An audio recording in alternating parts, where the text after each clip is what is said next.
ये खरगोश बहुत डरावना था। जब भी वह अपने छोटे ढोल को बजाता तो इसका मतलब होता कि घर में कोई भूत आ गया है। लेकिन इस खरगोश को इस्तेमाल करने की कीमत बहुत भारी थी। जब लड़की इसका इस्तेमाल करती उसकी नाक से बहुत खून निकलता और उसे 24 घंटे तक अपनी आंखों पर पट्टी बांध कर रखना पड़ता। इस दौरान वह कोई आवाज नहीं सुन सकती थी और इस प्रक्रिया को बीच में रोका नहीं जा सकता था।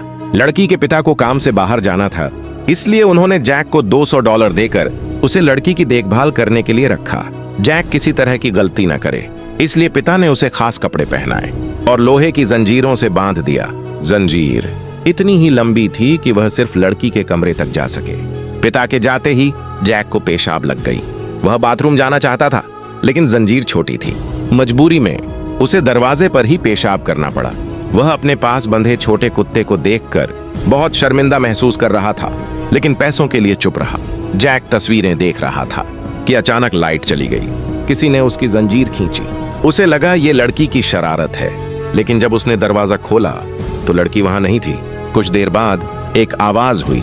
एक पेंटिंग गिर गई थी। पेंटिंग में बनी औरत की आंखें बहुत डरावनी लग रही थीं, इसलिए उसने पेंटिंग को उलट दिया। लेकिन जब उसने पीछे मुड़कर देखा, पेंटिंग फिर से सीधी हो गई थी। जैक डर गया और उसे दोबारा उलट दिया। थोड़ी देर बाद पेंटिंग फिर जमीन पर गिर गई। इस बार पेंटिंग में औरत का चेहरा बहुत गुस्से वाला और डरावना था। इसे देखकर जैक बहुत डर गया और लिविंग रूम में सोने चला गया। तभी खरगोश ने ढोल 2 बार बजाया, जैसे वह जैक से बात कर रहा हो। ढोल की आवाज तेज होती गई और जैक के पीछे का दरवाजा धीरे धीरे खुलने लगा। अचानक ढोल की आवाज रुक गई। जैक ने पलटकर देखा, लेकिन वहां कोई नहीं था। डरते डरते वह खरगोश को लेकर बेसमेंट में गया।